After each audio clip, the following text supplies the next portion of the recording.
Good afternoon, everyone. Mrs. Palazzolo here. Welcome to Physical Science. I hope everyone's having an awesome day.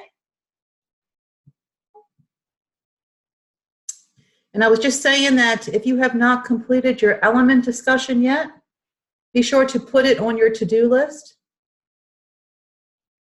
Let me know if you have any questions about it. Be sure to read the assignment and provide all of the required information on your element. And then you're going to have to go back and give 2 peer reviews, give constructive feedback on 2 other posts. That's part of the assignment as well. It is a graded assignment, so be sure to get her done if you have not already done so. I would definitely aim to have this done by tomorrow, Thursday, the latest.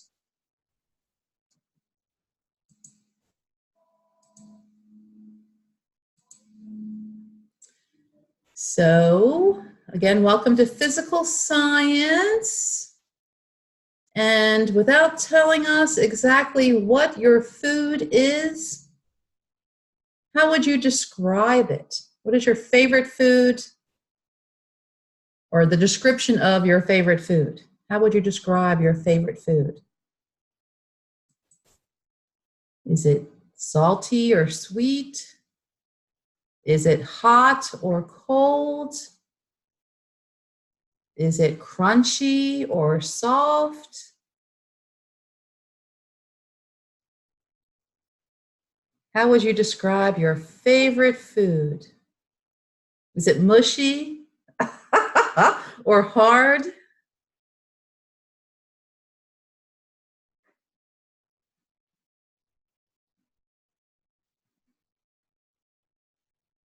I had some students telling me they couldn't describe their favorite food because they had so many. I have quite a few myself, unfortunately. Is it round or flat? What color is it? All of these descriptions. And that's what today's lesson is about, physical properties.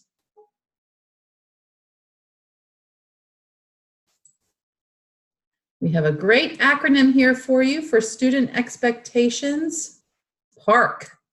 When you come to school, be sure to PARC. P stands for participate. Participate in all of your classes. Actively participate. Answer questions. Ask questions. Write on the whiteboard. Be actively engaged. That increases your learning. Attend all your required classes. Read and respond to emails. A lot of teachers now are using Canvas, so be sure to check your Canvas inbox daily. And the C stands for complete. Be sure to complete all assessments and assignments. PARC at school. Pre-tests. Pre-tests are required. So if you are a new student just joining us, be sure to take that pre-test. I've been sending emails out and Canvas messages, and there's a Canvas announcement. All of these things have the link that you need to take that pre-test. Please do so today if you have not already done so. Pre-test is required. You need it to move on in the course.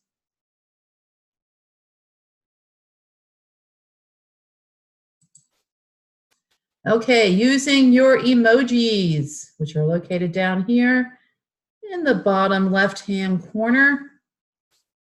Radioactive isotopes have nuclei that are, give me a smiley face if you believe unstable is the correct answer. The OK sign for stable all the time. That volume for stable most of the time. And the turtle for unstable most of the time. Let's go for 100% participation. 100% participation.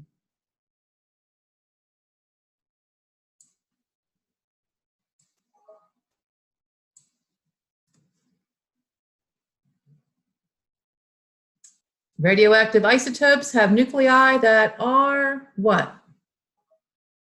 Unstable, stable all the time, stable most of the time, or unstable most of the time. What do you think?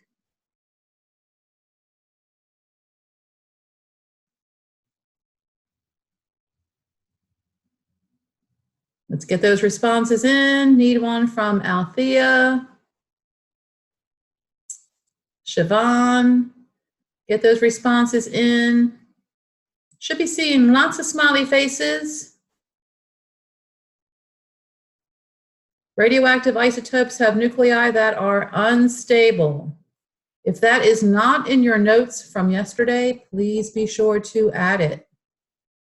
Radioactive isotopes have nuclei that are unstable. Let me know if you have any questions about that. Again, please add that to your notes from yesterday if you did not know that. And I've got one more for you. What two things must be true about a sample in order to date it via radiocarbon dating by evaluating the decay of carbon-14? Smiley face if you believe it must be inorganic and must be at least 50 years old. Okay sign, it must be a marine animal and must have died recently. Volume, it must be organic and less than 50 years old. Or the turtle, it must be a land animal and must have died recently. Use those emojis. Again, you can check your notes from yesterday. Hopefully you've got this in there. And I highly encourage you to use the process of elimination. Some things to think about. What are differences here between these possible answers? Because remember, as Highlander said, there can be only one. There is only one correct answer in these multiple choice. There can be only one. So which one of these is not like the others? What is the difference between inorganic and organic? And marine and land?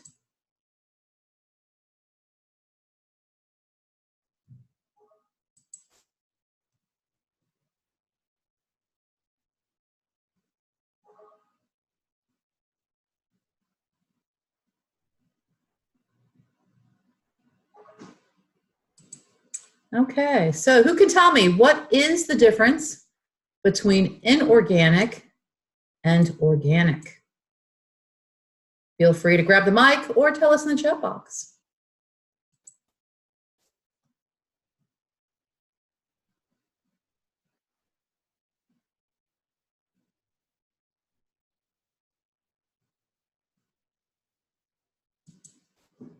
Do do do do do do do do do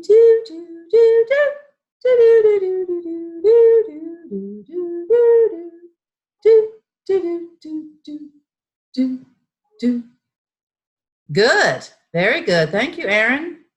That is exactly right. Organic, once living, or living now, but living. Inorganic, never alive. Never alive. And organic life usually is made up of carbon, carbon-based life forms. So we could automatically eliminate this top one here, right? Because we're dealing with carbon-14, we're dealing with organic organisms, organisms that are alive, are or once alive. Okay, what's the difference between marine and land animals? Marine and land. Marine can be found where?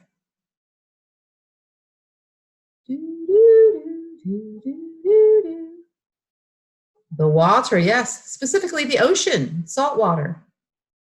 The ocean, marine is ocean. So this carbon-14 dating, do we only do it on marine animals or land organisms? Is it only one or the other? No, it's both, right? It's both. So we can eliminate this one. So even if you weren't sure about, the date, the time, we can automatically eliminate these two because of that. And ta-da! That leaves us with the correct answer. So even if you weren't sure, see how the process of elimination works?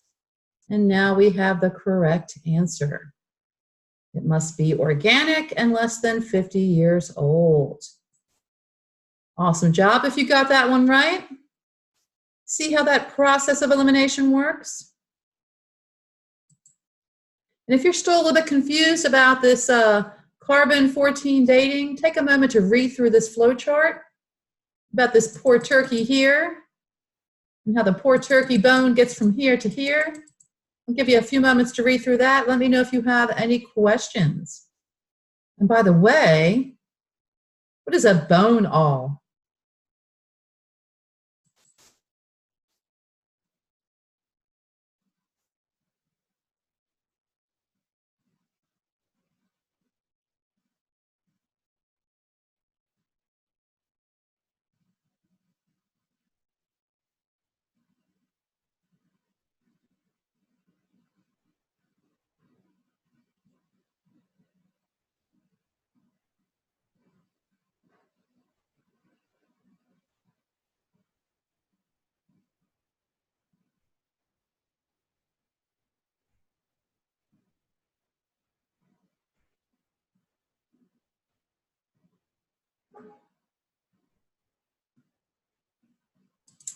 Yes, I would say it's probably a type of tool, probably used for scraping or kind of like stabbing. You can see how it's got the pointed edge right here.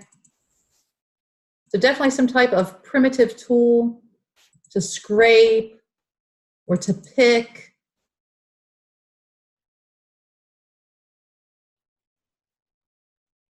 And you can kind of get the idea of its size based on the trowel right here and the hand. So it wasn't huge. So probably not so much a weapon, more of a tool to scrape, to poke, to pick.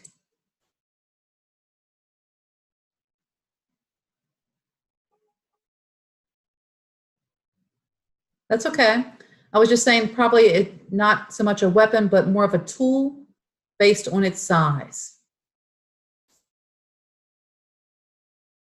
Possibly to measure, but most likely like a pick or a scraper, something to poke holes perhaps.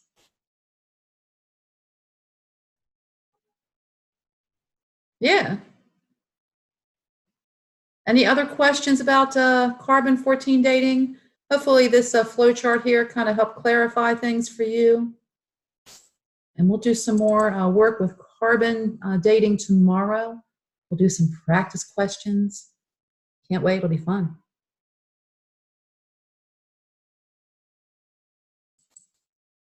Okay, here are our unit goals. We are focusing on Georgia Standards of Excellence, standard number 1. And today we are focusing on physical properties. So you're going to be exploring the properties of matter. And the essential question you should be answering by the end of this class period is, what happens during a physical change?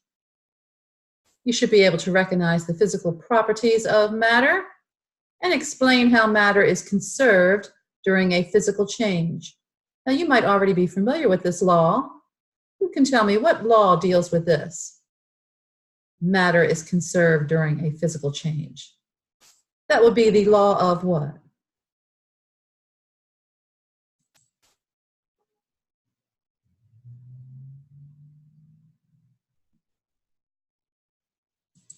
Not so much Newton. Another famous scientist. There you go, conservation of mass, conservation of matter. Another famous scientist was responsible for this. This guy right here, do you know who he is? Who's this guy right here?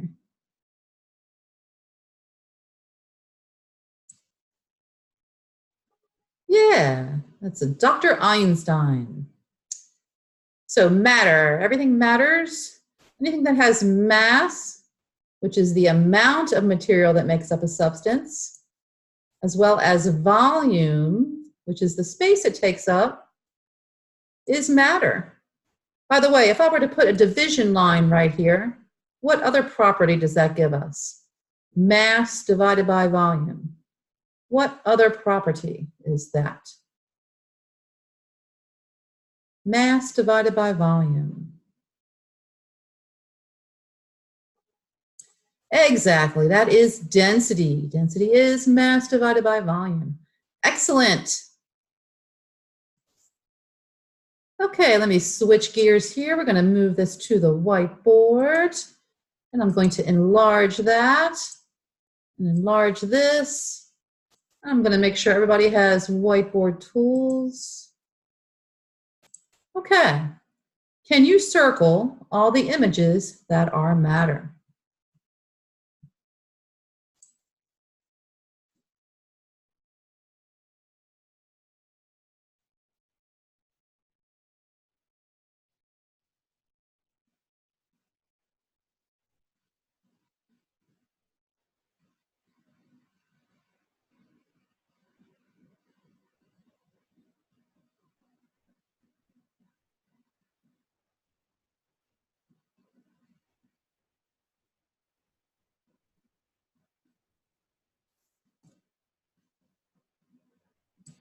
Excellent. And some students in my other class, they would just circle the whole thing. That works too. Hey, you like the pun over here? What, you don't like chemistry puns? What's the matter?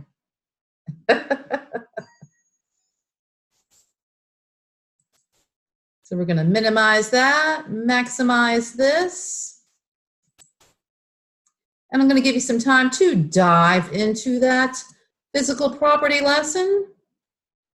Be sure to download those guided notes.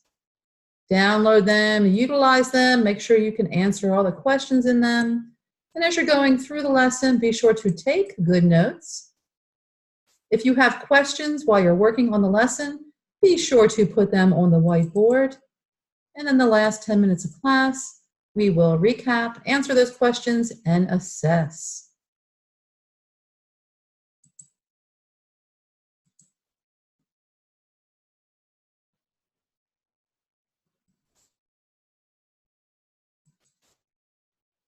Conductivity. Everybody agree with that? I do. Next question. The ability of a substance to dissolve is what? What is that called? The ability of a substance to dissolve. Yep, I would agree with that. Solubility. How about the next one? Blank point involves a change from a liquid to a gas, and blank point involves a change from a solid to a liquid.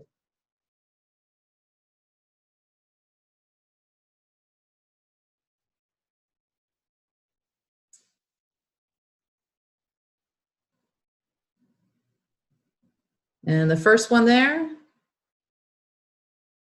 would be what? Yep, I see the line now. It's kind of a greenish color.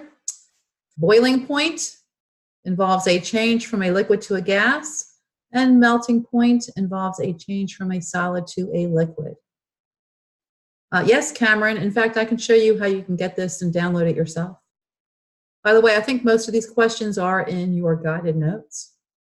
Next question. Blank is the upward force of an object in a fluid.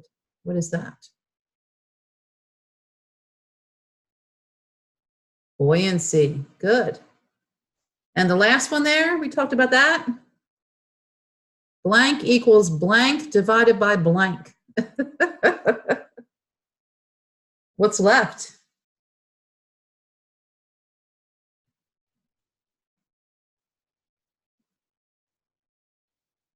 We have density, mass, and volume left. Where do they go? I wouldn't put mass first.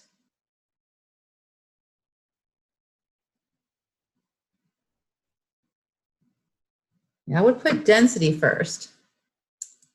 The formula is density equals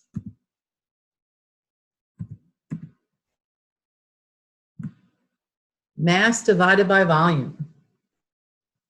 So if you don't already know that, be sure to write that down. So I'm going to minimize this and maximize this back up. Okay, so we need to fill in these blanks here together too. A physical change does or does not affect the mass of an object. Does not. Correct. Physical properties can be observed or assumed.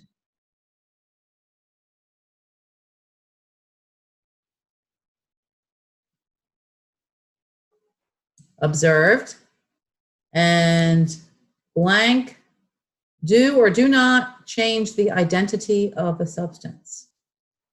Do not. Be sure to write this down in your notes. A physical change results in a change in some of the physical properties of matter, but not its identity. We've got some examples here, like, glass breaking. You have a glass, it shatters into a million little pieces, but those pieces itself, all those shards, it's still glass, right? A broken pencil can be broken into 2, 3, 4 pieces, but it's still parts of a pencil.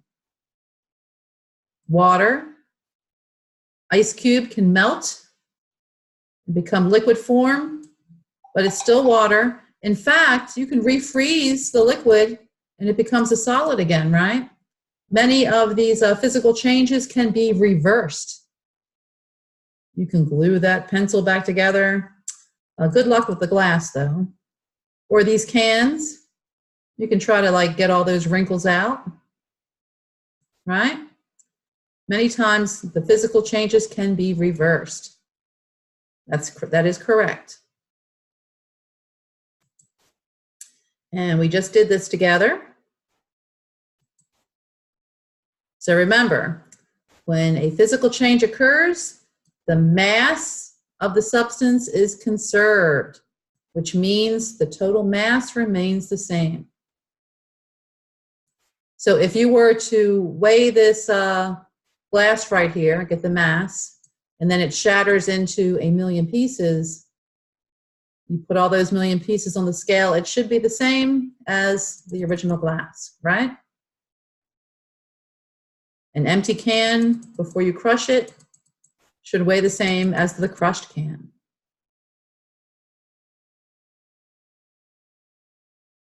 Same with the ice here. You have an ice cube, you weigh it, you let it melt, should have the same mass. I'll show you. So how are you feeling about all of this? 4, smiley face, you got it. 3, okay sign, I'm getting it. 2 or 1, maybe need some help. If you are a 1 or 2, be sure to check out the Breaking It Down resources under Explore and Learn More. If you are a 3 or 4, you might want to dig deeper with the Explore and Learn More resources. And you'll find them right in the lesson. Physical Properties, Explore and Learn More. There's Breaking It Down resources. And then there's Dive Deeper resources, including virtual labs. So be sure to check those out. Okay, let me know if you have any questions or need any assistance. And you can find, let's see, I think I put it as an attachment. So down here in panel 4, you should see, it says CC 827 Physical Properties. You should be able to download that PowerPoint right from there. Do you see that? Down here in panel 4. Look down to panel 4 here, and you should see the PowerPoint. But I can also go back a few slides if you want to write that down. Let me know if you have any questions or need any help. Thanks you all for joining us today. And I will see you on Thursday. You're very welcome. My pleasure.